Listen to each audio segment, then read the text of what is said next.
नमस्कार, मेरा नाम है अक्षत पारिक और आप लोग देख रहे हैं गोलिटिक्स। आज हमारे साथ आरएएस ऑफिसर सुशील गर्ग मौजूद हैं।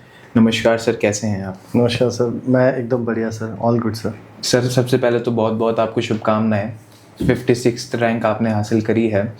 सबसे पहला सवाल वही होगा सर, मेरा भी जो अक्सर होता है, आरएएस में आने के लिए कैसे सोचा? सर फर्स्ट ऑफ ऑल तो I would like to correct कि कैटेगरी मेरी 56 रैंक है।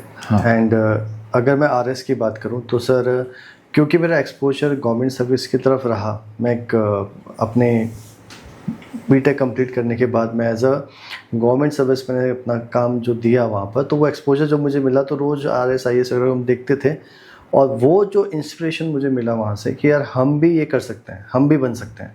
तो उसके बाद मैंने इसको एज अ करियर सीरियसली लेना स्टार्ट किया और मैंने अपने बैकग्राउंड में तैयारी स्टार्ट की। तो मैं कह सकता हूँ कि जो फर्स्ट एक्सपोजर मुझे मिला वो तब मिला जब मेरे को पहला मौका मिला गवर्नमेंट सर्विस का, गवर्नमेंट ऑफ राजस्थान के लिए। तो फर्स्ट टाइम था जब मैं एक्सपोज कर पाया इन सब चीज़ों से। सर, इससे पहले टीचिंग में आपने अपना करियर परस्यू किया।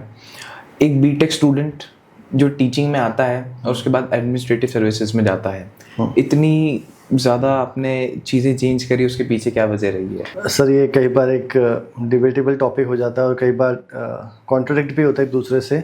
लेकिन हुआ सर ऐसा कि हमने जब इंजीनियरिंग कंप्लीट किया तो उसके बाद टीचिंग मुझे नहीं पता था कि मैं कर सकता हूँ।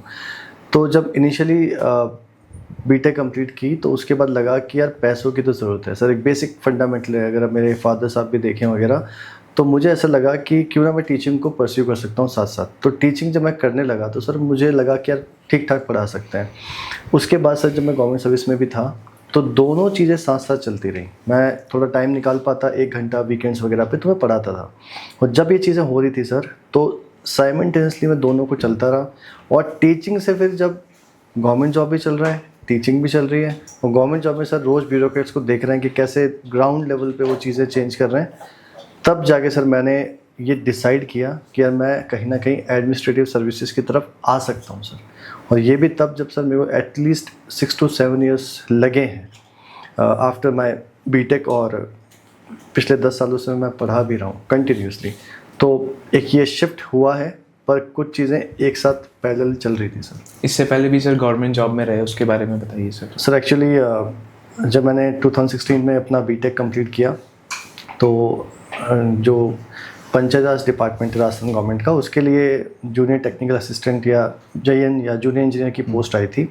एंड दैट टाइम हम लोगों ने अप्लाई किया था एंड वहाँ पर हम लोग सेलेक्ट हुआ। मेरी फ़र्स्ट पोस्टिंग सर अजमेर में आई। तो अजमेर में आते ही फर्स्ट पोस्टिंग ही आप ये सोचिए सर कि ग्रामीण परिवेश में हुई। तो वहाँ पर मैं लोगों से मिला, स्कीम चल रही थी, महिलाओं से मिलता था, BDO साहब होते थे, ग्राम सेवक होते थे, और काफ़ी पंचायतों में मुझे, क्योंकि मुझे उस समय सर ऑलमोस्ट 10 पंचायतें अलॉट की गई थी, तो मैं रोज़ जाता था, एक्सपोजर था, मिलना। तो एक 22 साल का लड़का, फर्स्ट टाइम आपको ऐसी अपॉर्चुनिटी मिल रही है। तो फिर मैंने देखा यार कि BDO में कितनी पावर है, तहसीलदार, SDM साहब, चीज़ें कहीं ना कहीं वहीं से स्टार्ट हुई सर। और जब ये फर्स्ट जॉब मुझे मिली तो मैं कहूँगा सर ये अपने आप में बहुत बड़ी ब्लेसिंग थी, क्योंकि जस्ट 22 साल की एज में ही मैंने इसको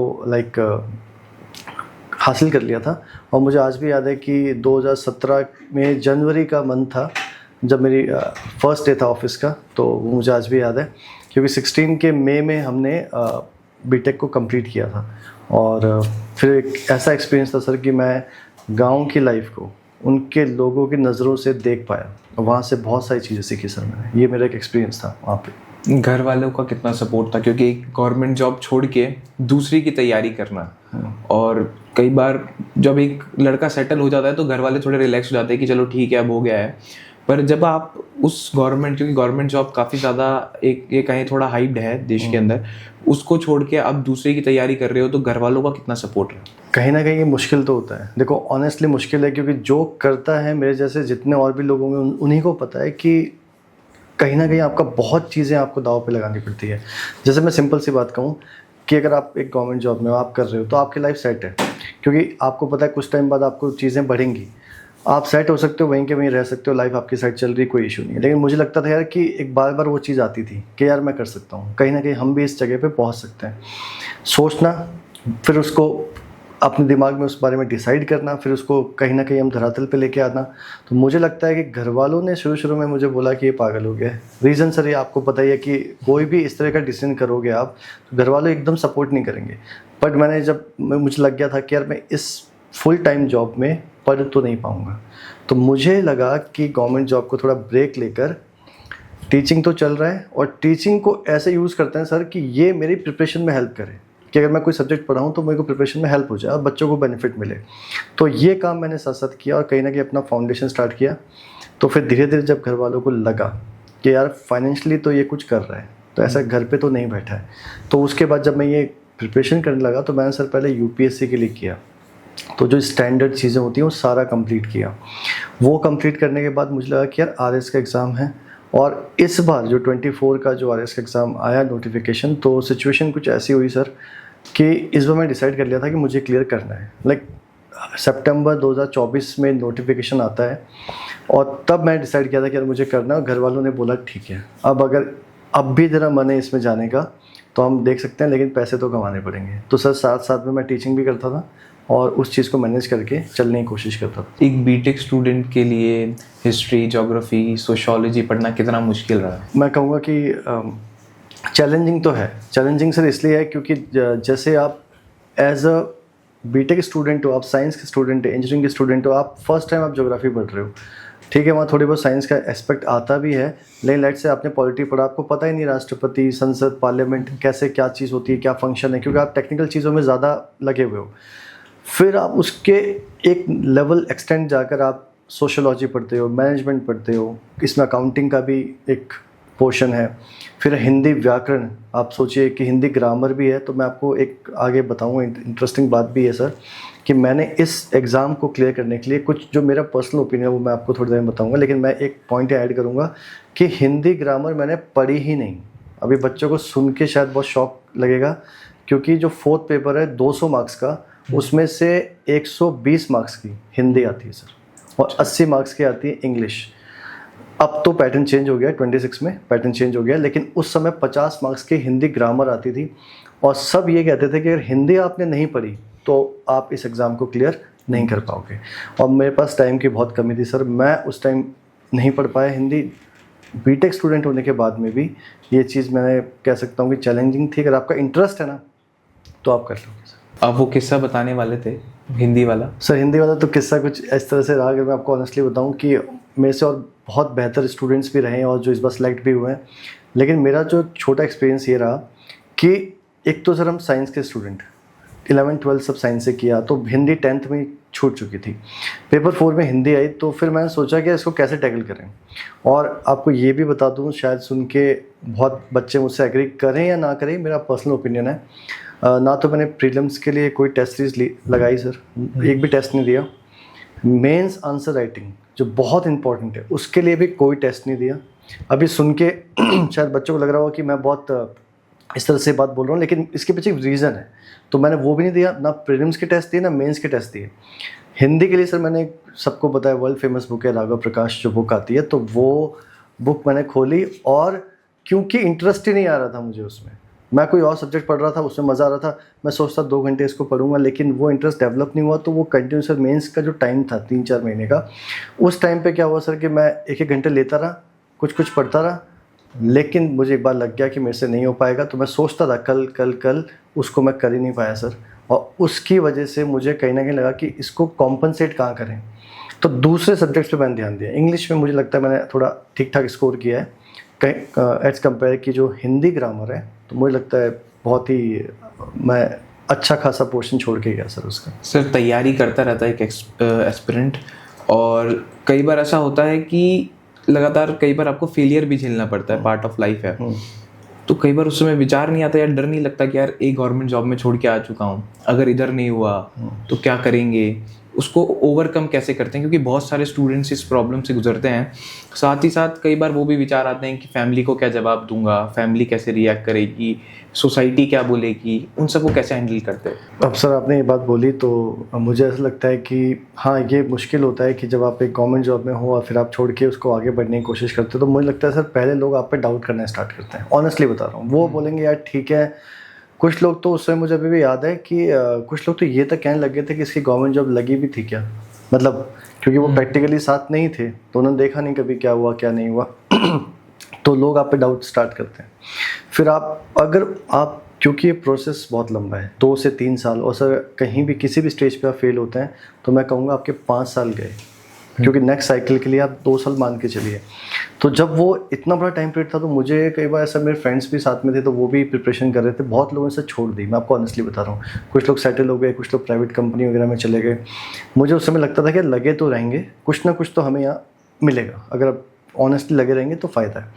तो सर उस फेज़ में लोगों ने बहुत डाउट किया, लेकिन मैंने एक चीज़ ठान ली थी कि यार टेबल है, चेयर है, पढ़ना है, और जब रिज़ल्ट आएगा फेवर में आएगा अपने आप सबको पता चल जाएगा। तो मैंने ये उस समय ये सोचा था सर कि अभी भले डाउट हो, लेकिन अगर हम उसको सही तरीके से यूज़ करेंगे अपनी लाइफ में तो मुझे लगता है कहीं ना कहीं वो एक बेटर वे में निकल के सामने आएगा सर, मुझे ऐसा लगा। कोचिंग वगैरह भी कुछ कर रहे थे सर इसकी प्रिपरेशन के लिए, क्योंकि फील्ड अलग था, आप एक अलग बैकग्राउंड से आते थे, कुछ अलग पढ़ना था, तो शायद चीज़ों को एक अलग नज़रिए से देखना था, या फिर कुछ अलग प्रिपरेशन करनी पड़ती है कई बार आपको, क्योंकि सब्जेक्ट टू सब्जेक्ट पढ़ना डिफरेंट होता है। मैथ्स एक अलग तरीके से पढ़ा जाता है, हिस्ट्री अलग तरीके से पढ़ी जाती है, उसको कैसे मैनेज किया? इसमें फर्स्ट ऑफ ऑल मैं कहूँगा कि सारे जो देख रहे हैं व्यूअर्स उनको भी पता है कि सर प्री में आपका 150 क्वेश्चंस आते हैं, और 150 क्वेश्चंस में आपके जीके सेक्शन हो गया, आपका रीजनिंग हो गया, आपका मैथ्स हो गया, आपका करंट अफेयर्स हो गया, सब कुछ आएगा। और इसके बाद में जब आप मेंस में जाओगे तो आपके 4 पेपर होंगे, और चारों 200 मार्क्स के, 800 मार्क्स के आपका पेपर होता है, फिर 100 मार्क्स का इंटरव्यू होता है।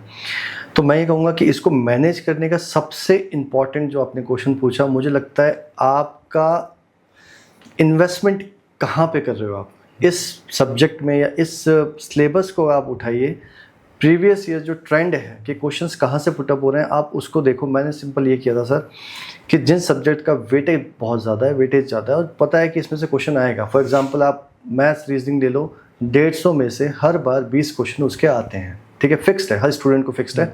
तो आप ये मान के चलो कि जहाँ से वेटेज ज़्यादा है उन सब्जेक्ट्स को आप पहले करो, उनको स्ट्रॉन्ग करो कि यार एटलीस्ट मेरा प्री तो क्लियर हो जाए, हम मेंस तक पहुंच जाए, क्योंकि प्री के मार्क्स सर मेंस में ऐड नहीं होते फाइनल मेरिट में।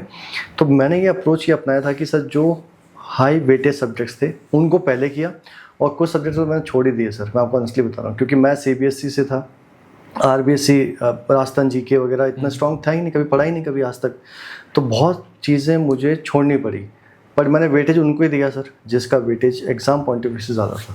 तो कहीं ना कहीं अगर आप बैलेंस करोगे कि पूछ क्या रहे हैं, आप क्या पढ़ रहे हो, अगर दोनों में रिलेशन ठीक ठाक है, पिन पॉइंट आपके प्लानिंग और अप्रोच है, तो आपका आंसर मेरे हिसाब से एक अच्छी अप्रोच से आप एग्ज़ाम क्लियर कर सकते हो सर। 21 वाला जो पोस्टपोन्ड हुआ था उस टाइम पे फिर भी थोड़े बहुत बच्चे हताश हुए थे, और चीज़ें थोड़ी सी, आप उस समय एक एस्पिरेंट थे, तो आपके जो अगल बगल जितने भी आपके फ्रेंड्स थे या फिर जो साथ में तैयारी कर रहे थे वो कुछ तो डिमोटिवेट हुए होंगे, आप भी उस टाइम पे उनके साथ ही थे, कैसी चीज़ें मैनेज हुई? उस टाइम का सर जो मैं याद कर पा रहा हूँ कि हम लोग प्रिपरेशन कर रहे थे, पोस्टपोन तो सही इस वजह से हुआ था कि हर बार एक रूटीन बन गया था, सारे व्यूअर्स को भी ये बात जो प्रिपरेशन कर रहे हैं उनको पता है सर कि प्री के एग्ज़ाम होने के बाद जब मेंस का आता तो मोस्टली ऐसा हो गया था कि उसको पोस्टपोन करवाना ही है सर, फिक्स था। बहुत जगह सब बच्चों को पता है कि हर कोई चाहता था कि यार कम टाइम मिला है, थोड़ा पोस्टपोन किया जाए। 21 में ऐसा हुआ सर, फिर 23 में भी ऐसा होने वाला था, बट ऐसा इस बार जो नई गवर्नमेंट आई है, जो RPSC इस बार पूरा चेंज हुआ, तो 23 के बाद ना तो कभी मेंस पोस्टपोन हुआ, 24 में भी कभी मेंस पोस्टपोन नहीं हुआ। तो सर 21 का एक टाइम पीरियड था, उस टाइम मुझे लगता है कि लोगों के मन में थोड़ा रहा था कि यार हम कैसे प्रिपरेशन करें, लेकिन इसके बाद सब कुछ परफेक्टली चल रहा है जो हम समझ पा रहे हैं। कुछ कमियां हैं लेकिन साइकिल अभी ठीक चल रही है सर मेरे हिसाब से। मैंने एक चीज़ सुनी है, काफ़ी ज़्यादा ट्रेंडिंग में है आजकल, कि जो टॉपर्स के नोट्स होते हैं वो बड़ा बच्चे प्रेफर करते हैं कि वो टॉपर था तो उसके अगर नोट्स कहीं से मिल जाएं, या वो किस टॉपिक पे ज़्यादा जोर देते थे या किस हिसाब से वो नोट्स बनाया करते थे। आपके हिसाब से टॉपर्स के नोट्स ज़्यादा ज़रूरी हैं या खुद के जो हैंड रिटन नोट्स होते हैं जो इंसान खुद अपनी प्रेफरेंस से बनाता है? वो अपना पर्सनल ओपिनियन है, मुझे नहीं लगता कि टॉपर्स के नोट्स उस बच्चे को हेल्प करेंगे जो प्रिपरेशन स्टार्ट कर रहे हैं। मैं आपको बता रहा हूँ क्यों। आप इसको ऐसे समझो कि कोई आर्टिस्ट है या कोई कारीगर है, वो अपने काम में माहिर है, एकदम माहिर है। अब वो उस लेवल पे पहुंच गया है कि यार उसके जो उसने नोट्स बनाए थे वो मेहनत करके बेसिक सब करके आगे आगे पहुंच के वहाँ पहुंच गया। अब आप सीधा उसी लेवल पे जाने की कोशिश कर रहे हो, उसने क्या लिखा वो आपको समझ में नहीं आएगा। तो पहला इसका बेसिक रूल ये है, अभी जो एग्ज़ाम अगर क्लियर करना है, जो 26 का अटैम्प्ट है, अभी 6 दिसंबर को पेपर भी है इसका, तो मैं कहूँगा टॉपर के नोट्स को फॉलो फ़िलहाल मत करो, पहले स्टार्ट करो बेसिक से।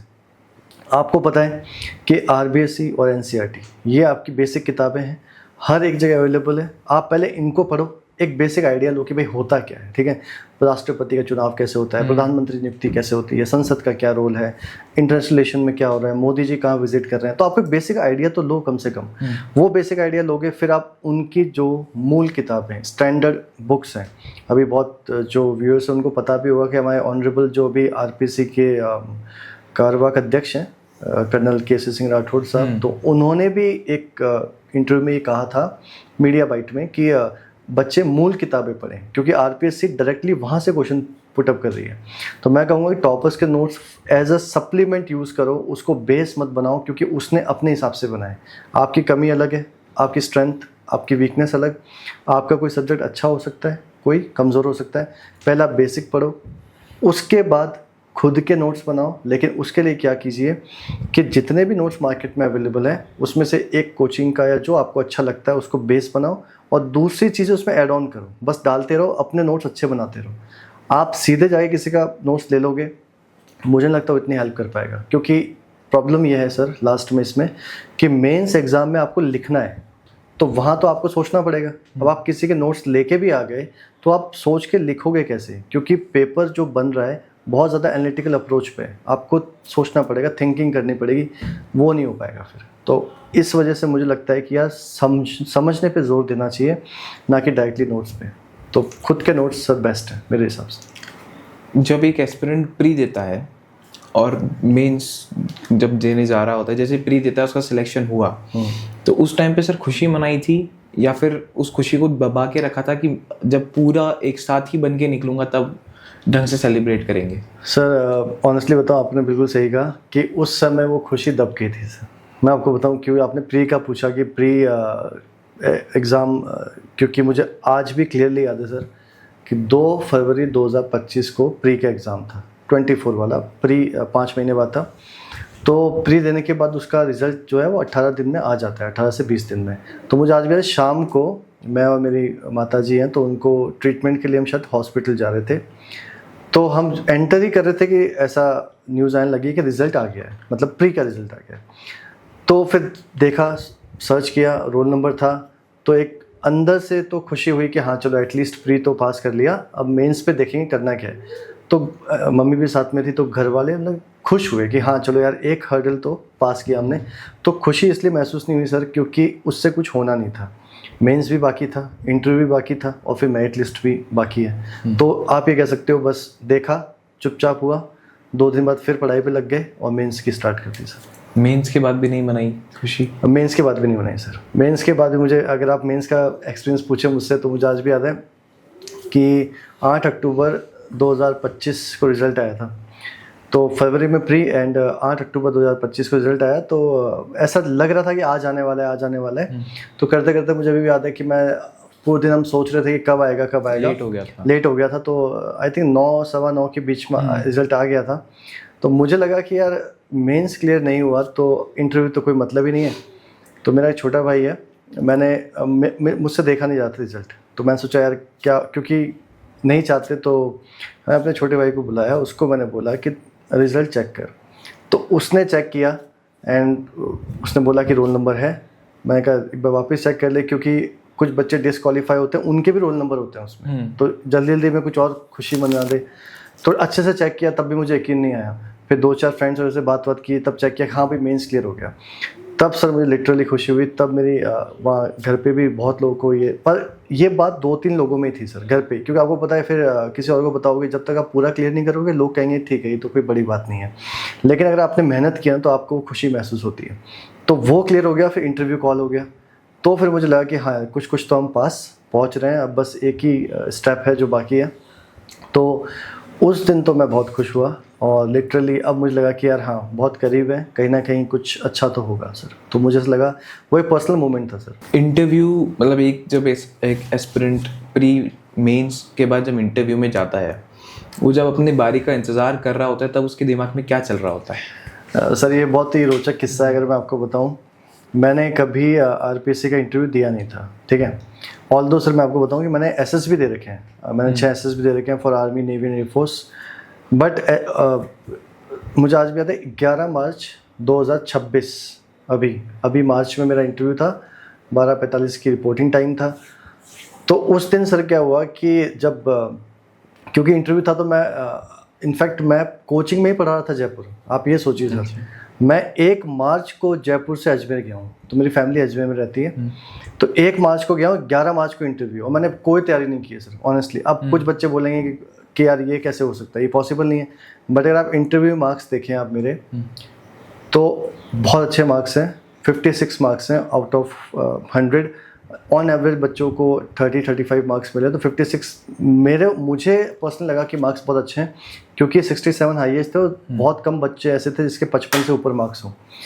तो हुआ ये सर कि हम आरपीसी में एंटर किए, और आरपीसी में सब प्रोसेस करने के बाद जो आपने पूछा कि इंटरव्यू में जाने से पहले क्या फील होता है, तो हम लोग लाइब्रेरी में बैठे थे आरपीसी के, जब डीवी वगैरह सब हो गया था। डॉक्यूमेंट के बाद आपको बुलाया जाता है कि 2 कैंडिडेट करके बुलाते हैं कि आप चलिए। तो हम उनके पीछे पीछे जा रहे थे, और जो आपका इंटरव्यू आपका हॉल होता है, रूम होता है, उसके बाहर बिठा देते हैं। और जो मेरे से फर्स्ट पर्सन थे वो गए, तो उनकी आगे स्लिप जाती है, उनके बारे में जो इन्फॉर्मेशन है बेसिक। तो वो जब एंटर हुए तो उसके बाद मेरा ही नंबर था। तो उस समय थोड़ा धक धक फील होता है, क्योंकि यार अब क्या होगा, कौन सा बोर्ड है, किसी को नहीं पता अंदर कौन चेयरमैन है, क्या है। तो मैं सोचता रहा बस बैठे बैठे। तो उस समय जनरली से थोड़ा फील तो होता है कि हाँ यार एक्साइटमेंट ज़्यादा है कि यार कौन है अंदर, क्या पूछेंगे, कैसा जाएगा, पहला क्वेश्चन क्या होगा। तो वो 15-20 मिनट में बाहर आ गए, और उनकी शक्ल देख के मुझे ऐसा लगा कि कहीं ना कहीं उनका इतना ठीक नहीं गया। तो 15-20 मिनट बाहर आ गए, मुझे आधा घंटा तो रुकेंगे कम से कम। फिर उन्होंने मेरा नाम लिया, जैसे बोला कि आप आ जाइए, तो सर जो 10 मीटर या जो चलना था वो थोड़ा बहुत मुश्किल उस समय हो जाता है, कि दिमाग में लगता है कि अंदर क्या होने वाला है। तो अंदर बस मैंने गेट खोल के मैं एंटर हुआ, मैंने ग्रीट किया, और हम बैठे, और फिर सर पूरा जो इंटरव्यू था वो पूरा स्टार्ट हुआ सर। सबसे मज़ेदार सवाल कौन सा था जो पूछा गया इंटरव्यू में? सबसे मज़ेदार सवाल उसमें बहुत सारे थे। एक क्वेश्चन मुझे पूछा गया था कि राजस्थान जीके को लेकर क्वेश्चन था कि जो राजस्थान में भील प्रदेश की मांग उठती है, तो वो भील प्रदेश की मांग किसने उठाई थी, ठीक है। तो वो एक एमएलए थे, राजकुमार राउत। हाँ, तो मैंने ऐसे कहा कि सर वो एमएलए हैं राजकुमार राउत। तो उन्होंने मुझे टोका और कहा कि वो एमएलए नहीं है, अब वो एमपी बन गए, सांसद बन गए। तो वो एक थोड़ा सा एक फ़नी मोमेंट उसमें आ गया था। और वो इंटरेस्टिंग क्वेश्चन इसलिए था क्योंकि उस पर जब काउंटर क्वेश्चन उन्होंने मुझसे पूछा कि आपको क्या लगता है भील प्रदेश को राजस्थान से अलग कर देना चाहिए, क्या उन लोगों की मांग माननी चाहिए, तो मैंने उनसे कहा कि सर अगर जेन्युइन मांग है तो एक सुनी जा सकती है, जो लॉ के अकॉर्डिंग किया जा सकता है वो करना चाहिए। तो उन्होंने पलट के तुरंत जो चेयरमैन सर उन्होंने मुझे बोला कि तो आप ये कह रहे हैं कि भील प्रदेश राजस्थान से अलग कर दो। तो उस पर फिर से थोड़ा फनी मोमेंट आया। तो मैंने कहा सर मैं अलग करवाने की बात नहीं कर रहा हूँ, क्योंकि हमारे देखा जाए तो कोई भी नहीं चाहता रीजनल एंटिटी कोई डैमेज पहुंचे। मैंने कहा उनकी मांग है तो वो सुनी जा सकती है। तो सर एक तो ये क्वेश्चन था, और भी ईरान जो कॉन्फ्लिक्ट जो अभी चल रहा है, ईरान और अमेरिका कॉन्फ्लिक्ट, तो उस समय जब बहुत पीक पे था, तो उस पर क्वेश्चन पूछा था मुझसे शिया मेंटलिटी क्या होती है, तो मैं उसका आंसर नहीं कर पाया था। ऑल्दो मैं उसको बताने की कोशिश कर रहा था। तो मेरा पूरा इंटरव्यू मुझे याद है अंतर्राष्ट्रीय संबंध पे ही चला। अच्छा। और मुझे लगता है कि अभी भी मुझे एक चीज़ जो याद आ रही है, सबसे रोचक जो सवाल था मुझे लगता है वो ये होगा कि जब मैं बैठा और मैं जाके बैठा, मैंने सिटिंग लिया, तो मुझे याद है सर उस दिन क्या हुआ था कि सब ये कह रहे थे कि अखबार पढ़ना है, सुबह का आज का अखबार पढ़ के जाना, वो पूछेंगे वगैरह वगैरह। तो मैंने सर अखबार नहीं पढ़ा। अब आप सोच के देखिए, मैं घर से निकला, मैंने कहा वहाँ मिल जाएगा, अखबार नहीं पढ़ा। तो हमें जब बिठाते हैं इंटरव्यू से पहले वो अखबार होता है, तो मैंने अखबार देखा, तो मैंने कहा पूरा तो पढ़ नहीं सकता। मैंने आसपास पूछा तो सबने पढ़ रखा था, तो मुझे और लगा कि यार मैं तो रह गया मतलब पीछे। तो मैंने पहली लाइन पढ़ी फ्रंट, तो मुझे लगा कि यार पीछे से पढ़ते हैं, क्या पता अंदर से कुछ पूछ ले इंटरस्टेलेशन में। तो वहाँ उस दिन न्यूज़ आई हुई थी, जो हमारे यहाँ SIR हो रहा है पूरे इंडिया में, तो ट्रम्प भी वहाँ पे SIR कर रहे हैं अमेरिका में। तो पहला क्वेश्चन यही अंदर जाते मुझसे पूछा कि इंडिया में ऐसा ही हो रहा है, आपको लगता है कहीं और भी ऐसा कुछ हो रहा है? अब आप सोचो अगर मैं उस दिन अखबार नहीं पढ़ता तो वो कभी पूरा इंटरव्यू उस तरफ मुड़ता ही नहीं। उन्होंने ट्रम्प पे क्वेश्चन किया, फिर वहाँ से वो IR पे चले गए और पूरा इंटरव्यू मेरा IR पे रहा। अब ये बहुत कम बच्चे जानते, लेकिन मैं बताऊँ IR सब्जेक्ट मैं खुद पढ़ाता हूँ। अच्छा। तो मेरा पूरा इंटरव्यू उस पर गया, तो मेरा उस दिन किस्मत अच्छी थी कि मैं थोड़ा ठीक आंसर कर पाया सर वहाँ पे। एक स्टूडेंट या एस्पिरेंट के लिए नॉलेज ज़रूरी है या फिर उसको प्रेजेंटेशन भी बहुत ज़्यादा ज़रूरी हो जाता है? सर क्योंकि अब मेंस की बात कर रहे हैं, मेंस में जब आप लिखते हो आंसर, तो मुझे लगता है सर कि इस दोनों का कॉम्बिनेशन ज़रूरी है, दोनों को अलग नहीं कर सकते आप। नॉलेज होगी तभी तो आप उस पर लिखोगे, पर आपको लिखना क्या है, कैसे उसको प्रेजेंट करोगे, कैसे उसको उतारोगे। आपको आता बहुत कुछ है पर आपके दिमाग में, अब आप जो लिख के जा रहे हो हमेशा ध्यान रखना है कि आप नहीं जाओगे, आपकी कॉपी जाएगी चेक होने, आप तो घर पे रहोगे। जो चेक कर रहा है आपकी कॉपी, उसको नहीं पता कि आप कौन हैं, आप कैसे दिखते हैं, आप क्या करते हो, कितना पढ़ाते हो। तो आपकी कॉपी जाएगी, तो अब आपको जो आता है वो आप इस तरह से प्रेजेंट करो। नॉलेज तो बहुत है, कई बार हम कहते हैं ना कि इसमें नॉलेज बहुत है लेकिन ये आगे नहीं आ पाया। तो रीज़न क्या है सर कि आपको पता है कि इंडिया में 28 स्टेट्स हैं, 28 राज्य हैं। अब उसको लिखना कैसे? कोई मैप बना के लिखेगा, कोई 1 2 3 4 करके लिखेगा, कोई उसको और इंटरेस्टिंग डायग्राम बना के लिखेगा। तो आप प्रेजेंटेशन बहुत इंपॉर्टेंट है, क्योंकि पहली नज़र में जो देखता है ना उसको फिर लगता है कि यार मैं मार्क्स, आपको सर ये मैं बताऊं जो बच्चे देख रहे हैं 0.25, मतलब एक का भी 1/4 अगर मैं कर दूं, इसमें भी रैंक आपकी 5-10 मार्क्स, 5-10 रैंक ऊपर नीचे होती है सर।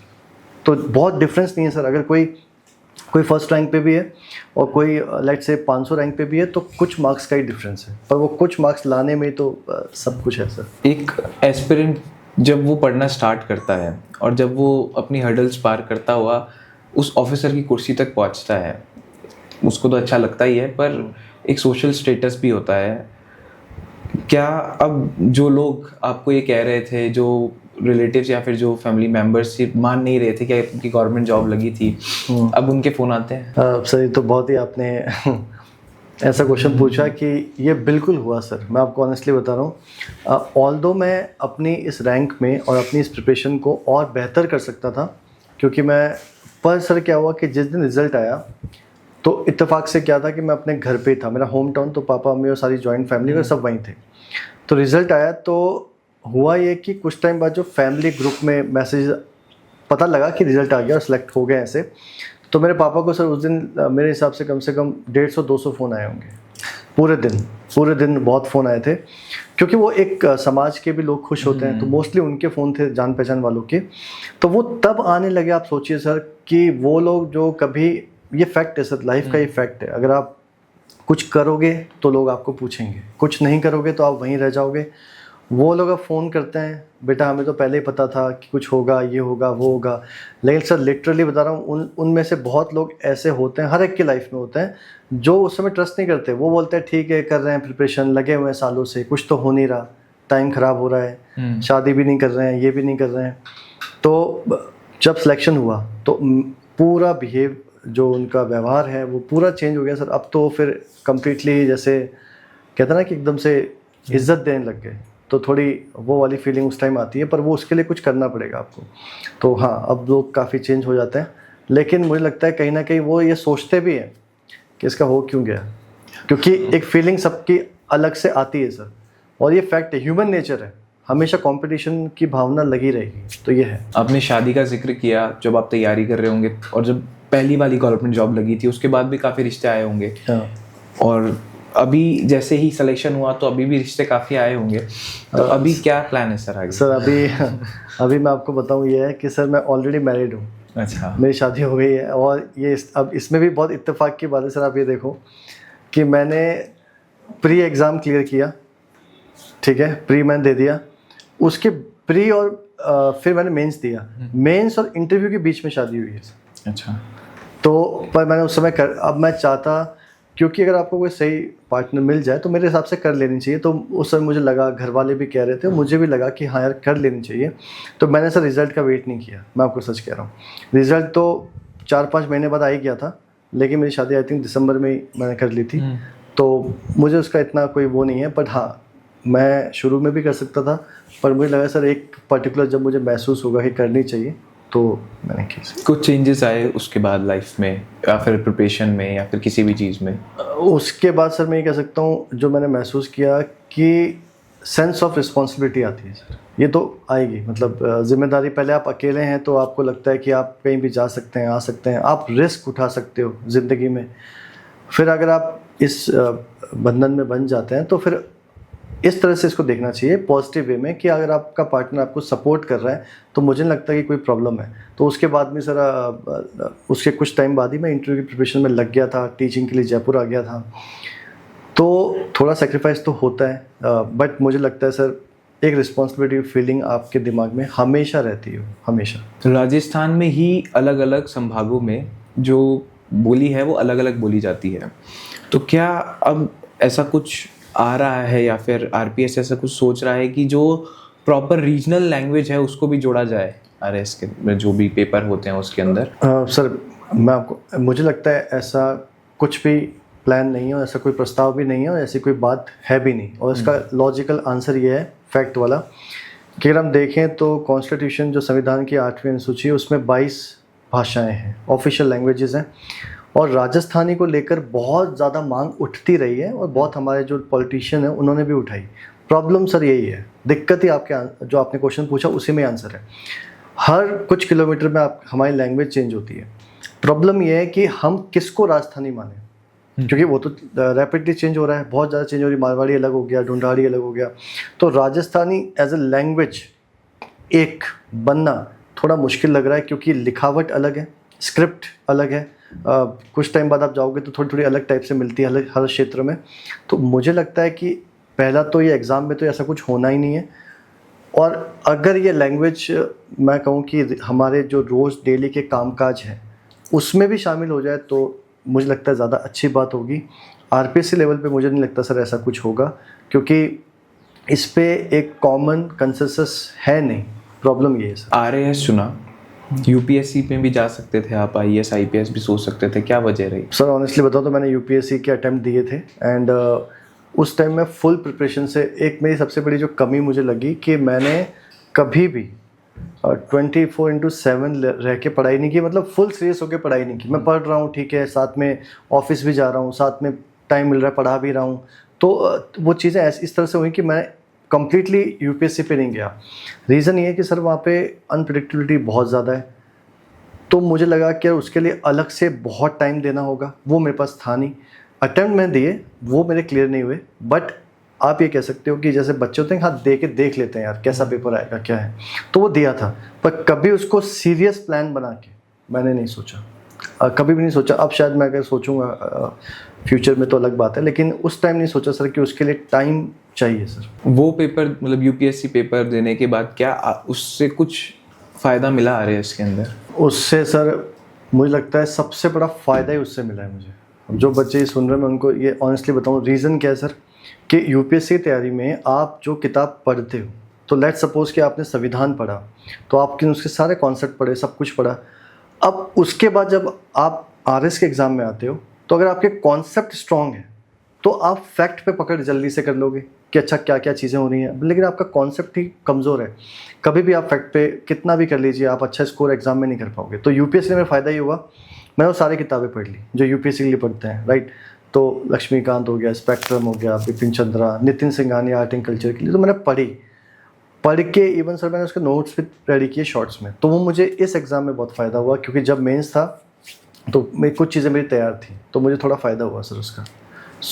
एक जो कहते हैं ना लॉजिकल थिंकिंग, यूपीएससी तैयारी में एक बंदा बैलेंस्ड आंसर सोचता है, तो वो मुझे लगता है वो अप्रोच मेरे अंदर आई है। बहुत ज़्यादा एक्सट्रीम जो सोच होती है ना, वो नहीं रहकर एक बैलेंस्ड सोच डेवलप होती है सर। एक बीटेक स्टूडेंट के लिहाज से पूछूंगा ये सवाल मैं, क्योंकि एक जो बीटेक करता है वो ये सोचता है कि इंजीनियरिंग में जाना है, गुड़गांव, दिल्ली, बॉम्बे, एमएनसीज में काम करना है, या फिर और ज़्यादा अगर उसको प्लान्स है तो वो फॉरेन निकल जाता है। आप एक ऐसी जॉब कर रहे हैं जहाँ पर बहुत ज़्यादा ज़मीन से जुड़ाव माना जाएगा ये, क्योंकि ग्रामीण परिवेश होगा, लोगों से मिलना होगा, लोकल लैंग्वेज होगी, और शायद अभी भी हम एक डेवलपिंग कंट्री है तो चीज़ें उतनी सुविधा अनुसार नहीं मिलेगी। तो कौन सी लाइफ बेटर मानते हैं, और अगर आपने ये चुनी है तो इसके पीछे वजह क्या है? मुझे लगता है सर कि जो टेक्निकल है, इंजीनियरिंग का जो फील्ड है, वो एक पर्टिकुलर सीमित क्षेत्र है उसका। आप किसी पर्टिकुलर चीज़ पे ही काम कर सकते हो। जैसे कि जब मेरी फर्स्ट पोस्टिंग हुई तो मैं गाँव के अंदर जो इंफ्रास्ट्रक्चर होता है, सड़कें बनाने का काम है, ठीक है, आप कोई तालाब है, पॉन्ड है, तो वो सब काम करो, लोगों से थोड़ी बहुत बातचीत भी होती है। लेकिन अगर मैं आपसे कहूँ कि मैं डायरेक्टली जाके उनकी ज़िंदगी में कुछ बदलाव ला सकता हूँ तो वो नहीं हो सकता। हाँ, मैं इनडायरेक्टली ला रहा हूँ कि मैं रोड बना रहा हूँ, तो उससे भी चलो वो एक बदलाव आता है।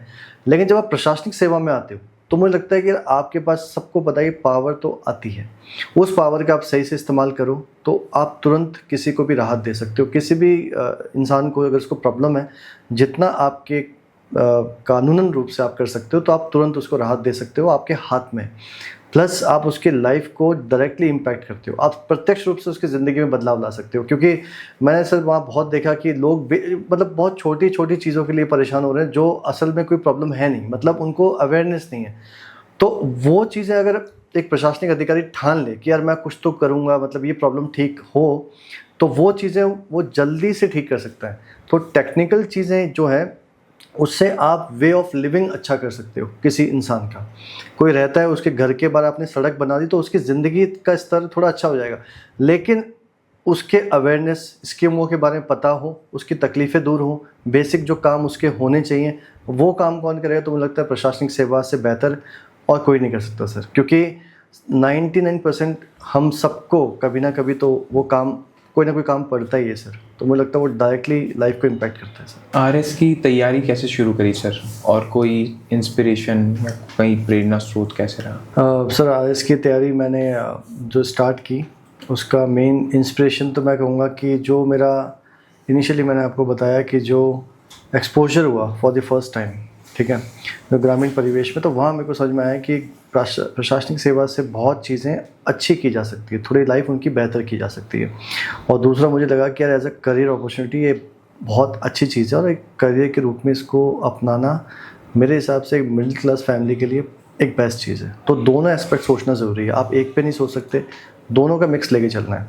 और दूसरा जो आपने पूछा कि तैयारी कैसे स्टार्ट की, तो मैं कहूँगा कि इसका सबसे बेसिक रूल यही कहता है किसी भी चीज़ का, कि आप उसका सिलेबस देखो और उसके questions, previous years questions, PYQ देखो और सिलेबस देखो। जो आपको समझ में आ रहा है कि यार किस तरह से इसकी तैयारी को मैं कर पाऊँगा या नहीं, तो आप पहले उसको समझो। अगर आपको लगता है कि आपसे नहीं होगा तो फिर अपना टाइम उसमें ख़राब मत कीजिए। मैं तो क्लियरली बोल रहा हूँ, क्यों? और आपको थोड़ा भी लगता है कि यार मैं कर सकता हूँ, तो आप उसको टाइम दो, तो फिर पूरा अच्छे से टाइम दो।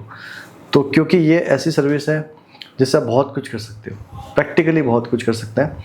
और तो बेसिक फंडा ये रहेगा कि जब भी आप स्टार्ट करो, सिलेबस एंड PYQ इन दोनों पे ध्यान दो, और आपको लग रहा है कि स्टार्ट की जा सकती है, तो उसका एक अलग पूरा प्रोसेस है, एक तरीका है, जो पूरा किस तरह से तैयारी करनी है वगैरह, वो डिटेल्ड आंसर हो जाएगा। लेकिन शॉर्ट में अगर मैं कहूँ तो सिलेबस एंड PYQ को देखकर स्टार्ट किया जा सकता है। सबसे बड़ी चुनौती क्या रही सर? प्रिपरेशन के टाइम पर सबसे बड़ी चुनौती सर, मैं कहूँगा कि सबसे बड़ा चैलेंज ये रहा कि जो इंग्लिश मीडियम के स्टूडेंट्स हैं, तो मैं इंग्लिश मीडियम में था, बहुत सारा ऐसा कंटेंट है जो हिंदी में ही अवेलेबल था आरएस के लिए, इंग्लिश में प्रॉपर नहीं था। अब तो है, बट अगर अवेलेबल भी है तो फिर उसकी क्वालिटी इतनी अच्छी नहीं है, और जो क्वालिटी है वो UPSC वाले में ज़्यादा है। तो सबसे बड़ा चैलेंज ये हो गया था कि जो टॉपिक या जो कंटेंट या जो सब्जेक्ट आपको नहीं मिल रहे इंग्लिश में, आप उसको हिंदी में पढ़ो, फिर उसको समझो, और उसको समझ के फिर आप उसको इंग्लिश में लिखो, या अपने शॉर्ट नोट्स आप रेडी करो। तो जो मेरे लिए चैलेंज था, हो सकता है किसी और के लिए वो ना हो, पर मेरे लिए चैलेंज ये था कि जो चीज़ें हिंदी में आप पढ़ रहे हो, तो उसको फिर आप किस तरीके से इंग्लिश में कन्वर्ट करके और अच्छे से नोट्स आप बनाओ। तो ये मुझे लगता है सबसे बड़ी जो चैलेंज, अगर मैं कहूँ पढ़ाई से रिलेटेड था। मेंटली अगर मैं बात कहूँ तो हर दिन लगता था कि होगा कि नहीं होगा, होगा या नहीं होगा, क्योंकि ये रोज़ डाउट आएगा, रोज़ पढ़ोगे रोज़, और ये चैलेंज हर दिन ये कहना कि यार करेंगे, आज कुछ हुआ है उससे कुछ अच्छा होगा। तो ये जो अप्रोच थी, ये मुझे लगता है कि मुझे बहुत हेल्प की है। डेली मुझे भी याद है कि शाम को जब मैं पढ़ लेता था तो मैं वॉकिंग पे जाता था, वॉकिंग पे ईयरफोन लगा के मैं करंट अफेयर्स ही सुन रहा हूँ, और बीच में आधा घंटा कोई सॉन्ग सुन लेता था, उसमें भी करंट अफेयर्स चल रहे हैं। तो आप देखो पूरा माइंड उस तरह से अलाइंड हो गया था मेरा। तो बार बार लगता था होगा नहीं होगा, होगा नहीं होगा। और ये जब जर्नी आपका इस जो डिलेमा को अगर आप ढंग से टैकल कर लेते हो तो आप पेशेंट रहोगे, एकदम काम रहोगे, तो आपकी पढ़ाई भी अच्छी होगी, सिलेक्शन के चांसेस भी ज़्यादा होंगे। एक ग्रामीण परिवेश से जब एक बच्चा निकलता है और वो आरएस बनने का सपना अपने दिमाग में लाता है, सबसे पहला स्टेप क्या होगा उसके लिए? अगर एक ग्रामीण परिवेश से बच्चा आ रहा है तो मेरा पर्सनल ओपिनियन सर ये कहता है उसके लिए कि उसको आरएस की प्रिपरेशन में आना है तो फिर से एक ही बात पे ध्यान देना पड़ेगा कि एग्ज़ाम आपसे क्या मांग रहा है।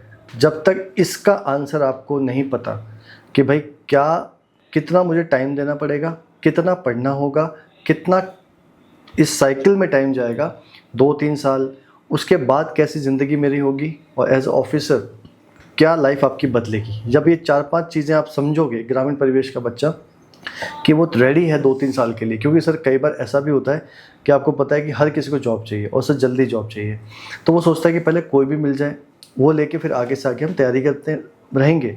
लेकिन अगर कोई आरएस ही सोच के बैठा है तो वो मान के चलो यार कि एटलीस्ट पहली बार में भी सिलेक्ट हो रहे हो तो 2 से 2.5 साल तो कम से कम मान के चलो। एक काम तो उनको ये करना चाहिए। दूसरा, मेंटली अपने आप को तैयार करें कि यार ये जिस एग्ज़ाम में मैं जा रहा हूँ सिंपल है, कुछ नहीं है, बस सब आपके मेंटल स्ट्रेंथ का खेल है। अगर आप उसको समझे तो बहुत चीज़ें अच्छे से हो जाएंगी। अब तैयारी कैसे करनी, मैं फिर से कहूँगा वो एक अलग डिटेल पूरा आंसर हो सकता है, लेकिन शुरुआत कहाँ से करें उसके लिए ये चीज़ें पता होनी चाहिए। तो ये है। प्री की तैयारी कैसे करी, मेंस की तैयारी कैसे करी और फिर इंटरव्यू की तैयारी कैसे करी? तो सर मैं शॉर्ट में आपको बताऊँ कि प्री के लिए आपको जो भी डिफाइंड आपका सिलेबस दिया हुआ है आरपीएससी का, बिल्कुल एकदम सिंपल सिलेबस है, उसको उठाओ।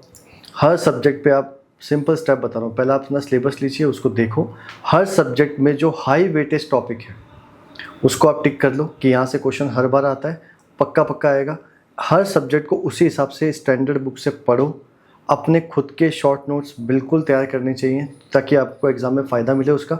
फिर आप प्री के लिए तो आपको ज़्यादा इस पे ध्यान देना है कि यार मैं ऐसे सब्जेक्ट कौन से पढूं जो प्री में ज़्यादा आते हैं। फॉर एग्जांपल राजस्थान का जो इकोनॉमिक सर्वे सब बच्चे को पता है कि 15 से 20 तक क्वेश्चन आ सकते हैं, बजट से 1-2 क्वेश्चन आ सकते हैं। इंडिया का इकोनॉमिक सर्वे पढ़ोगे तो 5-6 क्वेश्चन वहाँ से आ सकते हैं, 4-5 मान लीजिए। फिर मैथ्स और रीजनिंग 20 क्वेश्चन आ गए, पॉलिटी सब्जेक्ट पढ़ोगे 25 क्वेश्चन आ गए।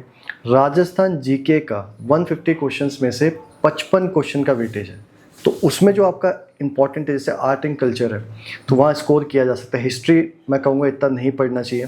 तो जो सब्जेक्ट आपको ज़्यादा मार्क्स दे रहे हैं उनको 1, 2, 3, 4 करके अलाइन करो, इस हिसाब से आपका प्री क्लियर हो सकता है। क्यों कट ऑफ सर इस बार बहुत कम गई थी, क्योंकि पेपर भी अच्छा आया था। मेंस में क्या करना है, प्री में एक चीज़ और मैं ऐड करूँगा कि प्री ज़्यादातर it is a mixture of analytical, आपको सोचना भी पड़ेगा प्लस फैक्ट, याद भी, वैल्यू भी याद करनी होगी आपको। तो ये दोनों चीज़ें हैं। जैसे मैं आपको बताऊं कि एग्जांपल दूं तो 23 में जो प्री का पेपर हुआ तो उसमें क्या था, 1 लाइनर क्वेश्चन था कि इंडिया की जो हैप्पीनेस इंडेक्स है उसमें क्या रैंक है। सिंपल क्वेश्चन पूछा था। इस बार आप पेपर का शिफ्ट देखो, 24 में प्री दिया तो इस बार ये नहीं पूछा कि इंडिया का रैंक क्या है, इस बार स्टेटमेंट बेस्ड क्वेश्चन थे कि आसपास जो पाकिस्तान, श्रीलंका, भूटान, उनका क्या है हैप्पीनेस इंडेक्स में, चाइना का क्या है। तो पेपर पैटर्न चेंज हो रहा है, तो आपको कॉन्सेप्ट पे फोकस करना है प्लस फैक्ट। मेंस में जब आओगे तो आपका ज़्यादातर मैं कहूँगा सर जिसके कॉन्सेप्ट बहुत अच्छे क्लियर हैं वो अच्छा आंसर लिख पाएगा। क्योंकि अगर आपको गांधी जी आपने पूरा पढ़ा, उनकी सोच पूरी पढ़ ली है, तो अब मैं कहीं से भी क्वेश्चन पूछूंगा आप उस कंडीशन में होंगे कि आप आंसर लिख पाओगे। पर आपने एक ही चीज़ पढ़ी है तो उससे इतर कुछ क्वेश्चन आ गया तो फिर आप कहीं ना कहीं दिक्कत आएगी। तो मेंस में कॉन्सेप्ट पे पकड़ होनी चाहिए, आंसर राइटिंग दूसरा, तीसरा प्रेजेंटेशन आपका बहुत अच्छा होना चाहिए। अगर तीनों का कॉम्बिनेशन है तो मैं कहूँगा आपका आंसर मतलब मेंस में ज़्यादा अच्छे मार्क्स ला सकते हो आप। ये है सर। प्रीवियस ईयर्स पेपर्स कितने सॉल्व करे आपने और कितने ज़रूरी होते हैं वो? प्रीवियस ईयर क्वेश्चन किसी बच्चे के लिए मैं कहूँगा एक बेंचमार्क है सर, उसके बिना काम नहीं चलेगा।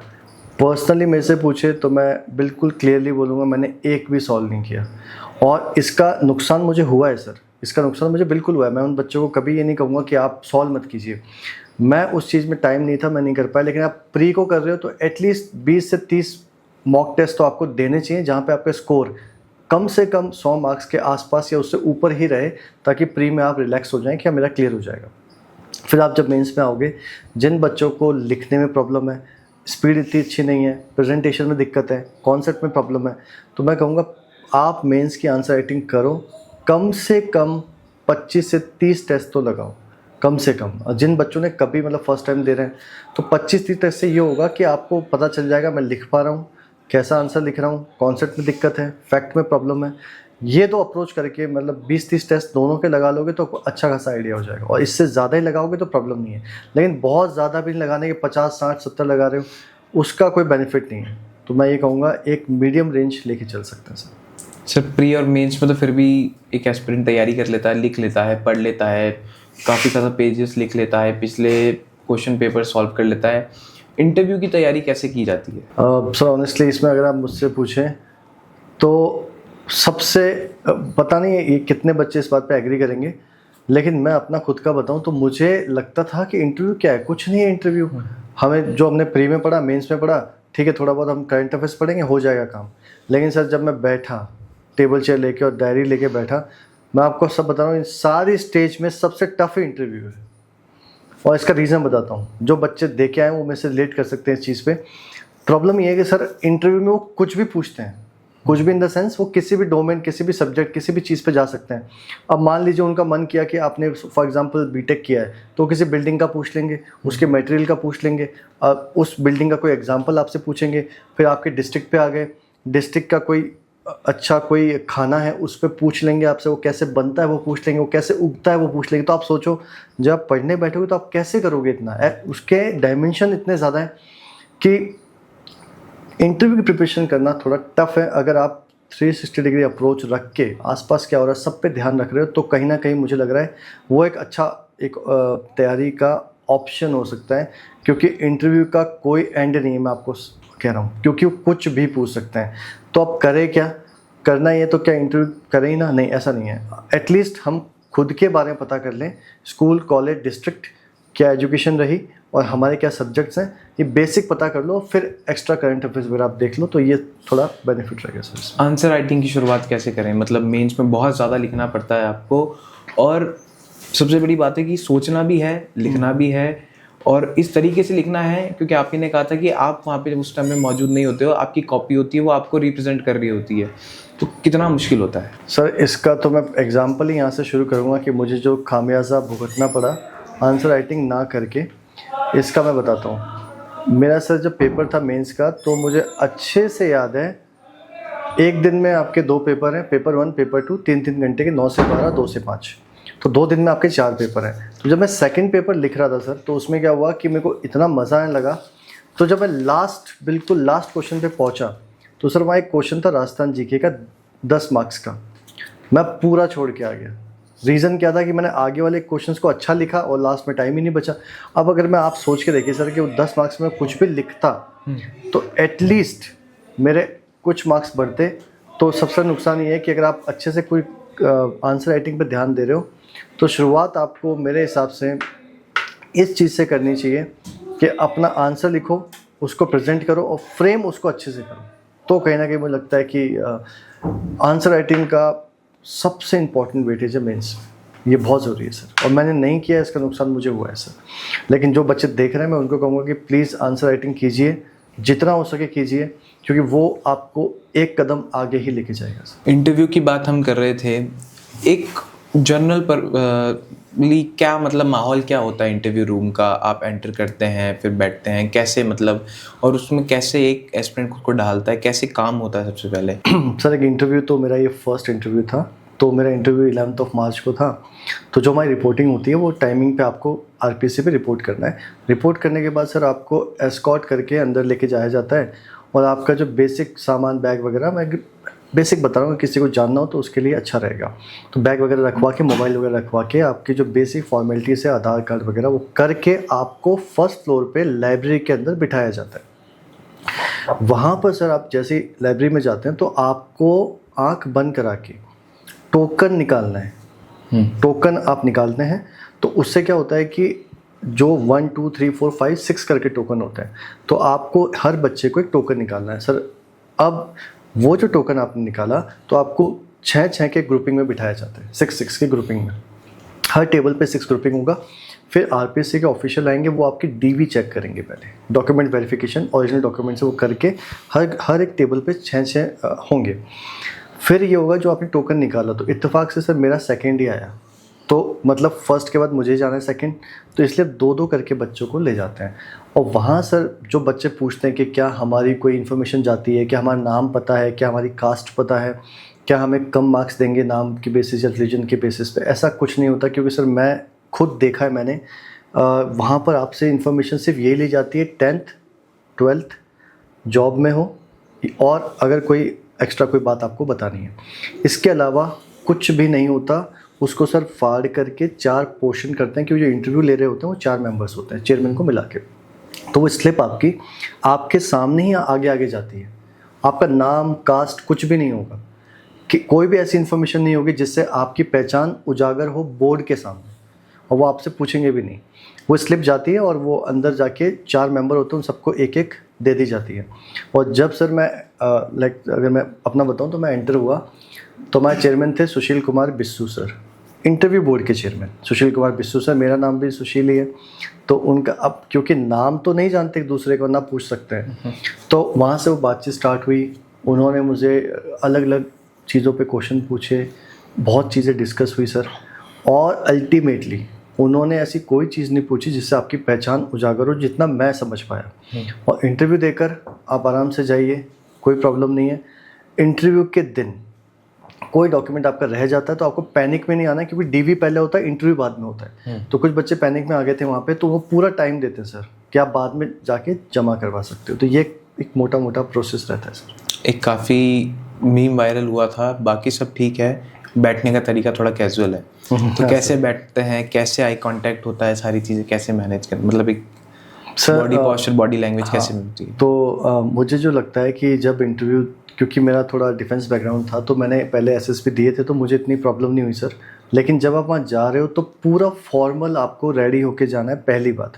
दूसरी बात, आप सर शायद हंसेंगे, मैंने भी ग्रुप में ये पूछा था कि दाढ़ी रखनी है, बियर्ड रखनी है कि हटा के जाएं, क्लीन शेव होके जाएं। तो मैं सबको ये कहूँगा, प्लीज़ क्लीन शेव होके जाना, आपको बियर्ड दाढ़ी नहीं रखनी चाहिए।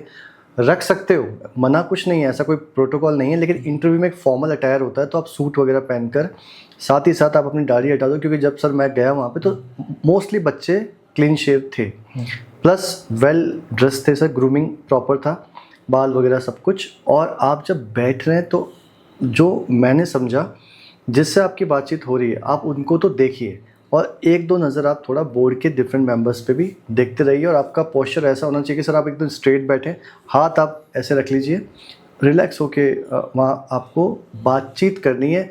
मतलब सर जो मैं समझ पाया कि कॉन्वर्सेशन होगी, अच्छी वार्तालाप होगी, तो उनको भी मज़ा आएगा पूछने में। क्योंकि सर एक बीच में ऐसा वाक़या हो गया था कि उन्होंने मुझसे पूछा एक क्वेश्चन कि आपको क्या लगता है कि ईरान वॉर कब ख़त्म होगी, क्या होगा, या अमेरिका ने ईरान पे क्यों अटैक किया है। तो मैंने उनको बताया कि सर ऐसा है कि ईरान शायद न्यूक्लियर बॉम्ब बना रहा है, ऐसे वैसे। तो वो इतने इंटरेस्टेड से, सर मैं आपको बताऊं, जो 3 मेल मेंबर थे, एक फीमेल मेंबर थी, तो तीनों मेल मेंबर एक टाइम पे मुझसे बात कर रहे हैं, तीनों के तीनों ग्रुपिंग से। अच्छा। और मुझसे ये कह रहे हैं कि अच्छा बताओ, अच्छा आप ये कह रहे हो तो बचा 2003 में सद्दाम हुसैन के साथ क्या हुआ था। अब आप सोचो, जो बच्चा पीछे पढ़ के नहीं गया उसको क्या पता वहाँ सद्दाम हुसैन के साथ क्या हुआ था 2003 में। तो मैंने बोला कि सर उस समय केमिकल वेपन्स डाउट था कि सद्दाम हुसैन के पास होंगे, तो इसलिए अमेरिका ने अटैक कर दिया। तो उन्होंने बोला इसलिए तो ईरान पर अटैक किया है। तो पॉइंट ये है कि वो अपनी बात रखना चाहते हैं और बार बार आपसे ये कहलवाना चाहते हैं। जैसे सर मैं एक और बात आपको बोलूँगा, यूएसए के डेप्यूटी सेक्रेटरी आए थे, उन्होंने एक बात बोली थी कि जो 20 साल पहले हमने चीन के साथ गलती की वो इंडिया के साथ नहीं करेंगे। तो मुझसे ये इंटरव्यू में पूछा गया कि आपको क्या लगता है इंडिया तो एक डरपोक देश है, नहीं मतलब हम कोई कुछ भी आके हमको बोल देता है ऐसे वैसे। तो वो आपको आपका ओपिनियन जानना चाह रहे हैं, क्या आप उनकी बातों में आते हैं या आप एकदम फर्म रह के एज अ ऑफिसर की तरह उनको प्रॉपर आंसर देते हैं। क्यों बार बार वो आपको लीक से हटाने की कोशिश करते हैं, आपको उसको उस पर लाना है।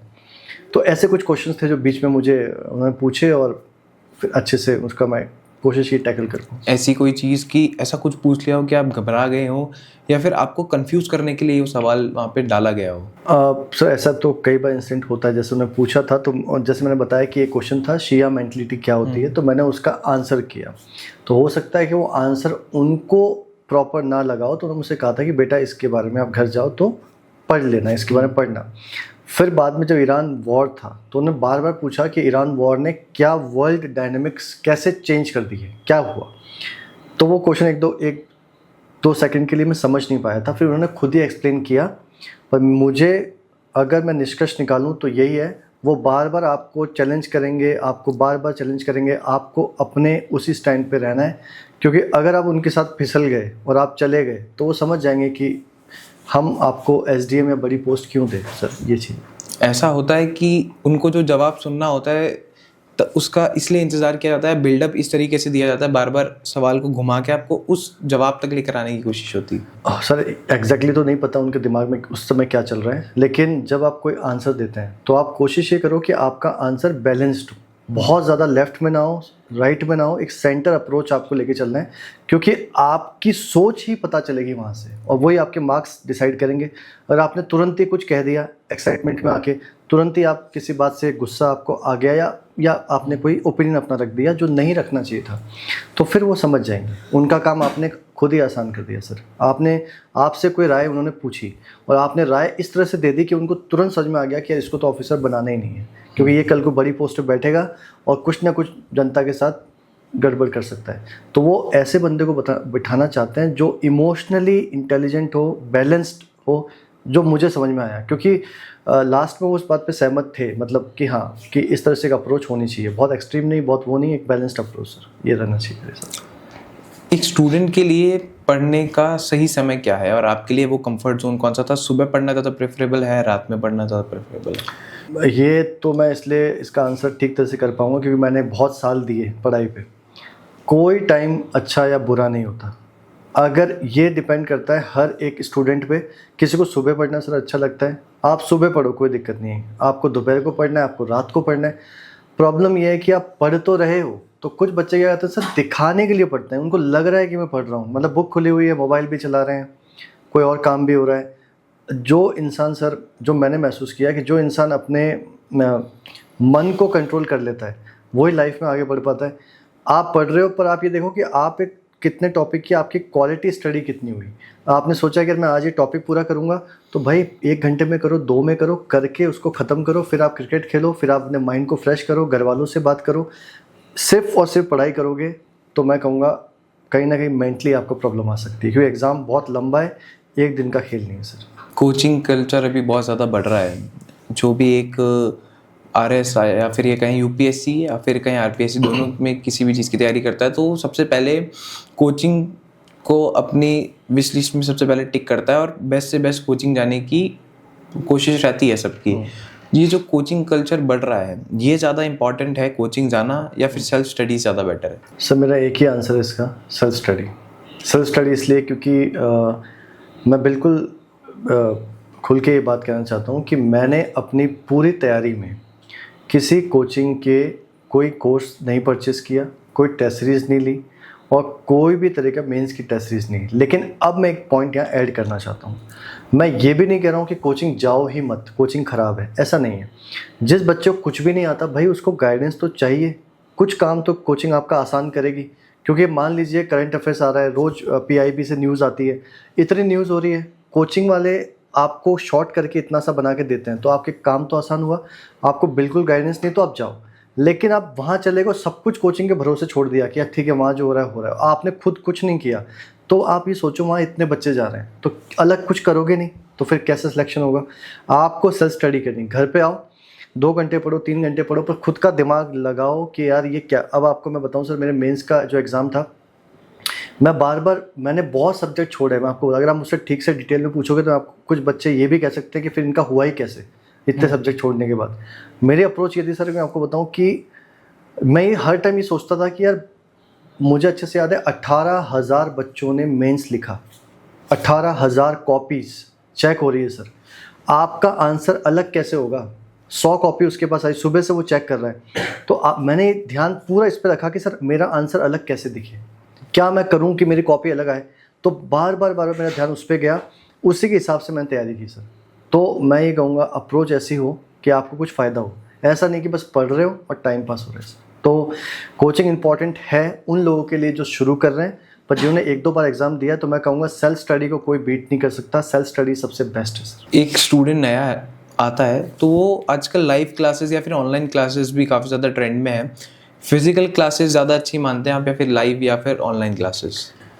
सो मुझे लगता है ये दोनों ही क्लासेस अपने आप में अच्छी हैं। रीज़न क्या है कि ऑनलाइन जो क्लास होती है, मान लो बहुत बच्चे ऐसे सर जो दूर दराज गाँव में रहते हैं और फैमिली प्रॉब्लम हो सकती है, नहीं आ सकते, तो उनको ऑनलाइन चीज़ें मिल रही हैं। तो अगर आपकी पढ़ाई में वो बेनिफिट देता है, आपके क्वेश्चन सॉल्व होते हैं, तो सर मैं कहूँगा कि वो एक अच्छा बेनिफिट है। ऑफलाइन में आपको लगता है कि यार मैं जाके वहाँ पढ़ सकता हूँ, मुझे अच्छा फील होता है, 2-4 पढ़ने वाले ग्रुप बनता है, तो वो भी अच्छा है। लेकिन दोनों का सर बेनिफिट तभी है जब आप अपने एम या अपने लक्ष्य पे रहोगे। आप ऑनलाइन लो, ऑफलाइन लो, लेकिन अगर आपको समझ में नहीं आ रहा तो फिर दोनों की कोई वैल्यू नहीं है। आपको समझ में आ गया, क्वेश्चन सॉल्व हो रहे हैं, ख़त्म। तो मुझे लगता है सर ये अप्रोच होनी चाहिए। एक और चीज़ होती है अक्सर कि जैसे एक स्टूडेंट है, वो शहर आ गया, बड़े शहर पढ़ने जब आता है, तो वो जिस पर्पस के लिए आता है शायद उससे कहीं ना कहीं भटक जाता है चकाचौंध देखकर। उसको क्या संदेश देना चाहेंगे, क्योंकि आपने एक बहुत लंबी जर्नी एक एज एन एस्पिरेंट दी है, तो किन चीज़ों से भटकना, मतलब जो भटकते हैं उससे बचना चाहिए और कैसे बचना चाहिए? सर पहले तो आपने कहा कि बच्चे जो शहरों में आते हैं भटक जाते हैं। हाँ, अधिकांश ऐसा है, दिखता भी है कि बच्चे कई बार अपने ट्रैक से ऑफ ट्रैक हो जाते हैं। कारण बहुत से सर, पहली बार नई नई चीज़ें देखते हैं, लोगों से मिलते हैं, हो सकता है, लेकिन आपको उस चीज़ से भटकना नहीं। और आपको रोकेगा कौन? मेरे पास एक ही आंसर है सर, वो है आपका परिवार, और कोई रोक नहीं पाएगा। क्योंकि चाहे आपके फ्रेंड्स हैं, चाहे आपके कोई भी हो, हर बच्चा जो मेरा ये अगर सुन रहा है, तो मैं ये कहूँगा आप शाम को तो अपने घर पे फ़ोन ज़रूरी करते होंगे, मम्मी को या पापा को फ़ोन करते हैं, वो पूछते हैं कि बेटा तैयारी कैसी चल रही है, क्या हो रहा है। तो फिर आप अगर उस टाइम झूठ बोल रहे हो, या आपको अगर मम्मी पापा की वो चीज़ें समझ में आ रही है कि वो क्यों, किस पर्पज़ से भेजा है, अगर उससे जुड़े हुए हो, तो मैं कहूँगा आप ट्रैक पे हमेशा रहोगे। आप चाहे शहर में जाओ, चाहे गाँव में जाओ। लेकिन आपको लगता है कि नहीं यार, थोड़ा टाइम में, अभी तो 2 साल कोचिंग चलेगी, फिर मैं एग्ज़ाम दूंगा, मेरी एज भी नहीं हुई है, तब भी मैं आपको कह रहा हूँ, अगर सही टाइम पे आप तैयारी पूरी करोगे तो आपका एग्ज़ाम एक ही बार में क्लियर हो जाएगा। अगर आप सब कुछ भूल गए कि डिस्ट्रैक्शन है ये, मैं कहूँगा इसका तोड़ने का एक ही तरीका है, या तो घर वालों से कनेक्ट हो जाओ, या ऐसे 2-3 लोग चुनो जो पूरे पढ़ाई में इन्वेस्ट है, उनको अपना दोस्त बना लो, उनको ग्रुप बना लो, क्योंकि जैसी संगत होगी आपका असर वैसा आएगा। अगर वो टेस्ट देने जा रहा है सुबह सुबह संडे को उठ के, तो आपको लगेगा यार मैं क्यों नहीं गया, तो आप भी जाएंगे। पर आपने ऐसा दोस्त बना लिया जो सुबह उठ के रोज़ घूमने जा रहा है, तो आप भी उसके साथ जा सकते हैं। तो मैं कहूँगा आपको 2 चीज़ें बचा सकती है, एक तो आपके घर वाले, सेकंड अगर आपका एम बहुत स्ट्रॉन्ग है अंदर से, 2, और तीसरा आपके पीयर ग्रुप। ऐसे दोस्त बनाओ जो सच में उसकी तैयारी कर रहे हैं, तो उनके साथ रहो, उनसे बात करो, सिंपल ज़िंदगी जियो उस टाइम। तो मतलब मोस्ट ऑफ द टाइम से जब मेरी प्रिपरेशन थी, तो मैं सिंपल कपड़े पहनता था, सब कुछ बिल्कुल नॉर्मल। जितना अपने आप को रिलैक्स रखोगे, उतना तैयारी अच्छी हो पाएगी सर। अपने सिंपलिसिटी की बात करी, हम देखते हैं कि जैसे ही कोई गवर्नमेंट ऑफिसर बनता है, उसके बाद आजकल एक नया रील कल्चर आया है। आप कोई जैसे रेड मारने जा रहा है तो साथ में कैमरा लेकर जा रहा है, और गाड़ियों में अगर आप आ रहे हैं तो उसकी भी रील बन रही है। और कहीं ना कहीं यही कल्चर, एज आप टीचिंग में भी रहे हैं, तो हमने देखा है कि कुछ एक टीचर हैं जो बहुत ही बड़े बड़े दावे वगैरह करते हैं और मोटिवेशनल, मतलब एक टीचिंग से के एक मोटिवेशन स्पीकर बनते जा रहे हैं। तो ये सब चीज़ें कैसे मैनेज करें, बनने के बाद सक्सेस को कैसे झेलना जाए? सर मुझे लगता है कि बनने के बाद आपको बहुत चीज़ें ऐसी मिलती हैं जो आपने फर्स्ट टाइम नहीं देखी होती, और खैर हमारा भी वो टाइम है अभी। मैं ये कहूँगा आप वो दिन याद करो जो मैं अभी समझ पा रहा हूँ कि आप बने क्यों थे, रीज़न क्या था।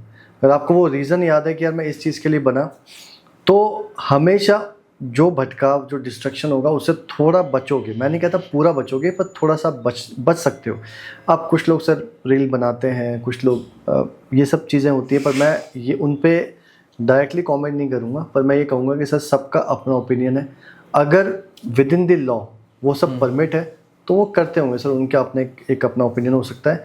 लेकिन मुझे ऐसा लगता है जिस पर्पस के लिए आप आए थे पहले वो फुलफिल करो। अगर वो पूरा हो रहा है तो उसके बाद आप कुछ भी कीजिए कानून के दायरे में, तो कोई प्रॉब्लम नहीं है। बट अगर आप पर्पस फील नहीं हो रहा और आप कुछ और ही कर रहे हो तो फिर प्रॉब्लम वहाँ से स्टार्ट होती है सारी, मुझे लगता है। ये तो सर एज एन ऑफिसर बात हुई, टीचिंग वाली भी मैंने बात करी थी। तो एक बच्चे को एक अच्छा टीचर, जब कहते हैं ना एक शिष्य को एक अच्छा गुरु मिलता है तभी उसकी सफलता रंग लाती है। तो टीचर्स कौन से वाले चुनने चाहिए जो इंटरनेट पे बड़ी बड़ी बातें कर रहे हैं, दावे कर रहे हैं और बहुत पॉपुलर हैं आजकल, आपको हर जगह दिख जाते हैं वो, या फिर वो टीचर्स जो शांति से अपना काम कर रहे हैं क्लासरूम्स के अंदर हैं? क्योंकि वो अभी भी बहुत अंडररेटेड है। बहुत से ऐसे टीचर हैं जो बहुत सोशल मीडिया पे एक्टिव नहीं है, इसलिए लोग उनको जानते नहीं, पर पढ़ाते बहुत अच्छा है।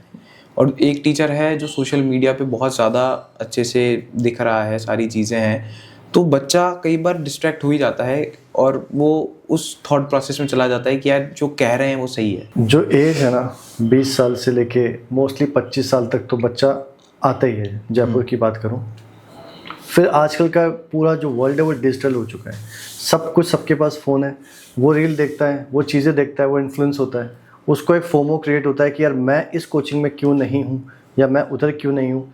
मैं इसमें एक बात कहूँगा सर कि अगर आप देख लीजिए जितने भी स्टूडेंट नए नए आते हैं तो मुझे लगता है टीचर वो बेस्ट हैं जो आपको जिस भी सब्जेक्ट में आप पढ़ रहे हो या आपका मेंटोर है या आपको समझा रहा है, अगर वो आपको सही ट्रैक पे रख रहा है और आपको एग्ज़ाम के एक कदम पास में लेके आ रहा है तो मैं कहूँगा वो टीचर बहुत बेस्ट है। अब वो फिर क्या कर रहा है या क्यों कर रहा है वो उसकी लाइफ, लेकिन एक चीज़ मैं कहूँगा, जैसा आपने कहा कि बहुत टीचर अंडररेटेड है, लिटरली सर बहुत टीचर अंडररेटेड है। मैंने देखे, मैं आपको नाम तक मतलब ले सकता हूँ कि ऐसे टीचर हैं जो बहुत अच्छा कर रहे हैं लेकिन वो शोर शराबे से बहुत दूर है, लगातार पढ़ा रहे हैं, अपना काम कर रहे हैं, बच्चे सिलेक्ट भी हो रहे हैं, बच्चे उनको बहुत मानते भी हैं। और हर वो टीचर सर अच्छा है जो बच्चों के लिए मैं कहूँगा हर टाइम ये सोच रहा है कि उसका एग्ज़ाम कैसे क्लियर करवाना। अगर वो उसका ये अप्रोच है तो वो टीचर अच्छा है। लेकिन आजकल सर ये हो गया है कि मुझे लगता है कि बहुत सारे ऐसे टीचर्स भी हैं जो जिनको बस इस चीज़ से मतलब है कि बस भीड़ आनी चाहिए। बट मेरा ओपिनियन ये कहता है पर्सनली टीचर वो ज़्यादा अच्छा होगा जो आपको एग्ज़ाम के एक कदम नज़दीक लेके जाएगा। अब और उसको आप कैसे पहचानोगे? जो भी टीचर ऐसा होगा वो आपको हमेशा 99% केसेस में एग्ज़ाम ओरिएंटेड चीज़ें बताएगा। वो ऐसी चीज़ें बताएगा जिससे आपका एग्ज़ाम में जर्नी आपकी आसान हो, ना कि फिर और एक्स्ट्रा चीज़ें। तो एक ओपिनियन सबका अलग हो सकता है इस पर, मेरा तो ये ओपिनियन है सर। आरएस की बात करेंगे हमने पेपर पैटर्न में कुछ चेंज देखा है कंपेरेटिवली, शायद अब थोड़ा टफ होता जा रहा है पैटर्न। क्या आपने भी अभी पेपर दिया और आप इससे पहले भी एस्पिरेंट थे, आप देख रहे हैं लगातार, आपने तो जिया है, क्या वास्तविकता में ऐसा है? सर बिल्कुल ऐसा है। आप जो बच्चे अभी एग्ज़ाम दे रहे हैं मतलब जो दे चुके हैं आरएस 2023 और 24, स्पेसिफिकली 24 की बात करूं सर, उसके बाद रैपिड शिफ्ट हुआ है पेपर। मतलब इन दो एग्ज़ाम में ज़्यादा शिफ्ट हुआ है, 21 के बाद से ज़्यादा शिफ्ट हुआ है कि पेपर अब एनालिटिकल अप्रोच पे आने लगा है सर। अब पेपर आपसे सीधा क्वेश्चन नहीं पूछता, आपसे स्टेटमेंट बेस्ड कथन वाले क्वेश्चन सोचना पड़ेगा, एनालिटिकल अप्रोच आनी पड़ेगी। ऐसे क्वेश्चन सर ज़्यादा पूछे जा रहे हैं। अब वो बच्चा सेलेक्ट हो रहा है यार जो सोचता भी है, जिसके कॉन्सेप्ट भी स्ट्रॉन्ग है, फैक्ट भी स्ट्रॉन्ग है। अब दोनों से जो अच्छा कॉम्बिनेशन होगा वो सिलेक्ट हो रहा है। प्लस पहले क्वेश्चन डायरेक्ट ज़्यादा पूछे जाते थे, अब अंदर तक डिटेल में जाके पूछे जा रहे हैं। और एक और चीज़ सर, पहले तो आप कोई गाइड बुक भी ले रहे हैं तो उसमें से भी क्वेश्चन आ सकता था। अब आरपीएससी का पैटर्न सर ऐसा हो गया है कि वो ऑथेंटिक चीज़ों से पूछ रहा है। पीआईबी डायरेक्टली लाइन वहाँ से पूछी, राजस्थान की मैगजीन है सूजस, उसमें से direct as it is line से वो क्वेश्चन पुटअप हो रहा है। अभी मैं कल परसों सर एक क्वेश्चन देख रहा था जिसमें एक क्वेश्चन आया था, मुझे क्वेश्चन भी याद है कि पता नहीं कहाँ पर कोई मूर्ति का अनावरण था, तो कोई केंद्रीय मंत्री आए थे, उन्होंने कहाँ मूर्ति का अनावरण किया। सर एग्जैक्टली सूजस में फर्स्ट पैराग्राफ में वो लाइन लिखी हुई थी। As it is question RPSC ने सेकंड ग्रेड के अभी जो एग्जाम चल रहे हैं उसमें पूछा। तो मैं ये कह रहा हूँ कि ऑथेंटिक बुक मूल किताबें ऑथेंटिक सोर्सेज से ये एक शिफ्ट जो देखने को मिला है, ये आरपीएससी का बच्चों को सर इसके हिसाब से पढ़ना चाहिए मेरे हिसाब से। एक जैसे अलग अलग सब्जेक्ट्स के अलग अलग टीचर्स होते हैं और स्टूडेंट को सारे सब्जेक्ट पढ़ने पड़ते हैं, तो वो कैसे अपनी चीज़ों के लिए टाइम निकाले और करंट अफेयर्स को कैसे, मतलब क्योंकि वास्ट कंटेंट अभी है, इस टाइम पे पीक पर है जियो पॉलिटिक्स वगैरह, तो वो कैसे उन सब चीज़ों को मैनेज करे और कैसे छाटे कि कौन सा चीज़ काम की है, कौन सी नहीं है, क्योंकि कंटेंट फैला हुआ है। और दूसरी बात एनसीईआरटी का कितना रोल है इसमें? अब आपने जो पूछा इसके दो एस्पेक्ट हैं। आपने कहा कि बच्चे कैसे छाटे क्वेश्चन, कौन सा काम का है कौन सा नहीं है कंटेंट। तो इसका एक ही आंसर है, PYQ, प्रीवियस ईयर क्वेश्चन। आप अपना पेपर उठाओ, उसमें से अगर आप करंट अफेयर्स की बात कर रहे हो तो करंट अफेयर्स के क्वेश्चन देखो, पूछ क्या रहा है, क्या चीज़ पे ज़्यादा फोकस है। आप जब अच्छे से एनालिसिस करोगे तो आपको 3-4 बातें समझ में आएगी, अच्छा ये ज़्यादा पूछा जा रहा है, इस पे फोकस है। आप जब करंट अफेयर्स पढ़ो तो फिर उस चीज़ों पे ध्यान दो। फॉर एग्जांपल अगर कोई स्कीम पूछ रहे हैं तो उनकी अब जो पैटर्न मैंने फॉलो किया कि एलिजिबिलिटी है कि किसको ये लाभ पहुंचेगा, तो उस पर ज़्यादा सवाल आ रहे हैं। तो मैं कहूँगा एक तो आप उस पर ध्यान दो, दूसरा आपने कहा सर एनसीईआरटी का क्या रोल इसमें हो सकता है। एनसीईआरटी सर पिलर्स हैं इस पूरी जर्नी का, जो पूरी यात्रा है इसमें बेस है। क्योंकि एनसीईआरटी से चाहे 6 to 12 आप देख लीजिए, किसी भी सब्जेक्ट की देख लीजिए, क्वेश्चन डायरेक्टली पुट अप होके आ रहा है। जैसे मैं आपको बताऊं, मुझे अच्छे से याद भी है कि आई थिंक 23 या 24 दोनों में से, मेरे को क्लियरली याद नहीं आ रहा है, उसमें क्वेश्चन पूछा गया था कि ऑक्सीजन को लेकर था कि अर्थ में सबसे ज़्यादा ऑक्सीजन कहाँ प्रोड्यूस होती है। या एक और क्वेश्चन था कि अर्थ का टेम्परेचर कितना पिछले 100 सालों में इंक्रीज़ हुआ है। तो वो लाइन जो एनसीईआरटी में मेंशन थी क्लियरली, और एनसीईआरटी को बेस बनाओगे तो फ़ायदा ये है सर कि कल को अगर आपका आंसर गलत माना जाता है तो आप एनसीईआरटी को कोर्ट में भी कोट कर सकते हो कि ये बेसिक सोर्स है, गवर्नमेंट ने पब्लिश किया है। तो वो आपको बेसिक सोर्स देती है, और हर एग्जामिनर पेपर बनाएगा तो वो सोचेगा कि यार मैं ऑथेंटिक सोर्सेज से बनाऊँ। तो एनसीईआरटी आपका बेस भी क्लियर करती है, ऑथेंटिक सोर्स भी है, और क्वेश्चन में हेल्प भी करती है। मेरे हिसाब से उसको पढ़ना बहुत बहुत ज़्यादा ज़रूरी है सर। एक एस्पिरेंट कैसे शुरू करे और अपनी जर्नी तक कैसे लगातार मेहनत करता रहे, सेल्फ मोटिवेशन के लिए क्या कर रहे हो? सेल्फ मोटिवेशन के लिए देखो, अगर सेल्फ मोटिवेशन की ज़रूरत पड़ रही है तो मैं कहूँगा एक कांस्टेंट मोटिवेशन ढूंढो। किसी के लिए वो फैमिली हो सकती है, किसी के लिए वो अपना करियर हो सकता है। मेरे लिए वो फैमिली था, तो मैं हर बार ही सोचता, जब भी मैं मुश्किल आती तो मैं सोचता कि घर वालों ने क्या उम्मीद रखी है, उसको लेकर एक सेल्फ मोटिवेशन आपका डेवलप हो सकता है। दूसरा मुझे लगता है कि मोटिवेशन के अलग अलग एस्पेक्ट हैं, जैसे कि आपकी लाइफ किस फेज़ में चल रही है। आप स्टूडेंट हैं, आप वर्किंग हैं, आप जॉब में हो, तो आपके मोटिवेशन अलग अलग टाइप के होंगे। कोई जॉब में तो वो सोचेगा मैं ऑफिसर बन जाता हूँ, कोई स्टूडेंट उससे मुझे जॉब मिल जाए। मैं ये कहूँगा सेल्फ मोटिवेशन डेवलप करने का बेस्ट तरीका है, आप अपनी ज़िंदगी को आने में, मुझे लगता है कि 10-20 साल में आप कहाँ देखना चाहते हो, क्या मेरा करियर कैसा होगा। अगर आपको लगता है कि मुझे आरएस बनना है तो आप उसमें जी जान से लग जाइए, तो सेल्फ मोटिवेशन वहीं से आएगा। रोज़ कम होगा, ज़्यादा भी होगा, लेकिन एक सेल्फ मोटिवेशन आपका होना चाहिए कि मैं 10 साल बाद खुद को कहाँ देखना चाहता हूँ। उनको क्या संदेश देना चाहेंगे जो बच्चे लगातार तैयारियां कर रहे हैं और जो आरएस बनना चाहते हैं? मैं ये कहूँगा जो बच्चे काफ़ी टाइम से तैयारी कर रहे हैं और जो आरएस बनना चाहते हैं, मैं कहूँगा कि 3 चीज़ों पे उनको ध्यान देना चाहिए। पहला, आप अपना मकसद, जो आपका एम है, गोल है, उसको पूरा अपना डिसिप्लिन से, अपना पूरे डेडिकेशन से अपना टाइम दो। टाइम बहुत इंपॉर्टेंट है, उसको वेस्ट मत करो। दूसरा, जो भी आरएस की तैयारी कर रहा है, जिस भी स्टेज पे प्रॉब्लम आपको आ रही है, उसकी तैयारी आज से स्टार्ट करो। कल नहीं आएगा, कभी नहीं आएगा, तो आज से ही स्टार्ट करो, तो आप कहीं ना कहीं एक कदम आगे ही पहुँचोगे। और तीसरा सबसे इम्पॉर्टेंट मैं कहूँगा, हमेशा फील होगा कि होगा कि नहीं होगा, होगा कि नहीं होगा। आप अपना कॉन्फिडेंस मत गिरने दो, चाहे 10 लोग आपको बोल रहे हैं, घर वाले हैं, रिलेटिव्स हैं, फ्रेंड्स हैं, आप पे डाउट करेंगे सर, थ्रू आउट डाउट करेंगे, लेकिन आप अपने कॉन्फिडेंस रखो कि यार मैं तो करूँगा। क्योंकि पढ़ाई तो होगी, अगर आपने सोचा मैं आरएस में हूँ तो पढ़ाई तो आप कर रहे होंगे, मैं मान के चल रहा हूँ। लेकिन ये जो कहीं कुछ लोग छोड़ देते हैं, ये जो बहुत नज़दीक आप होते हो, तो ये तब होगा सर जब आपका कॉन्फिडेंस हिलना नहीं चाहिए, खुद पे भरोसा। क्योंकि सर एक बार मैंने देखा है, एक बार आपका प्री नहीं हुआ, फिर आपका 2 बार मेंस नहीं हुआ, फिर आपका 3 बार मेंस नहीं हुआ, तो आपको डाउट आना स्टार्ट होता है कि यार मुझ में कोई प्रॉब्लम है, यार मैं मेंस ही क्लियर नहीं कर पा रहा हूँ। तो वो जो डाउट, सेल्फ डाउट स्टार्ट हो गया, तो वहाँ से आप, मुझे लगता है, बिखरना स्टार्ट होते हो।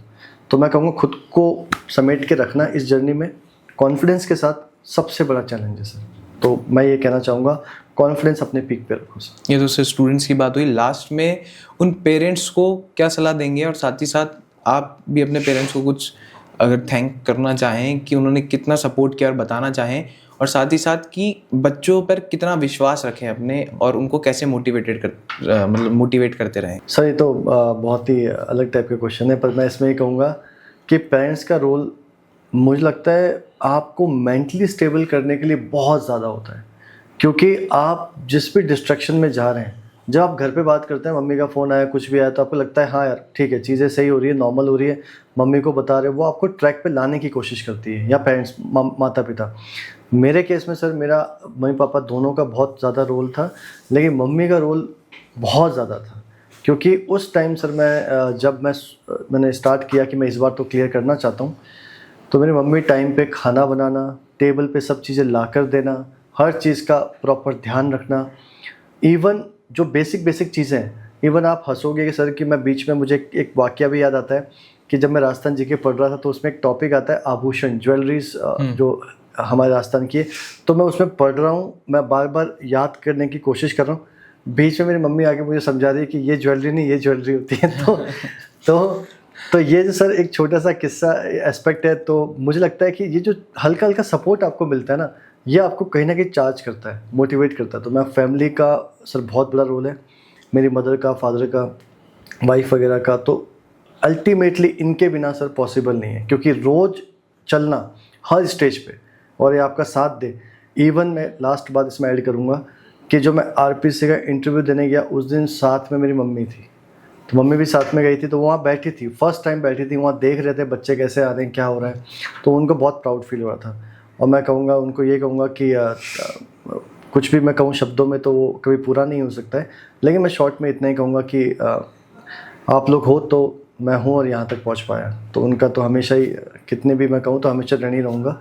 तो मेरा ये एक मैसेज रहेगा सर। लास्ट कोई मैसेज देना चाहें?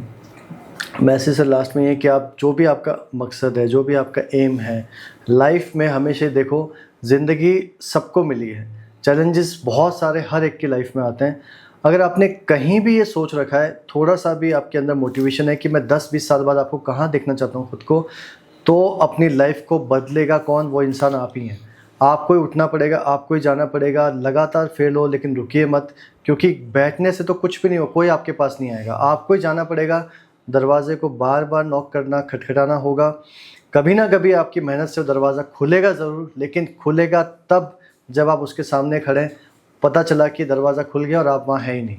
तो मैं कहूँगा प्लीज़ अपने आप पे कॉन्फिडेंस रखिए और जितना हो सके अपने इस एम को इसी लाइफ में पूरा कीजिए। Thank you sir. Thank you sir, thank you. Thank you sir. आप भी हमारे साथ ऐसे ही बने रहे, तब तक के लिए धन्यवाद। अभी आपसे विदा लेंगे।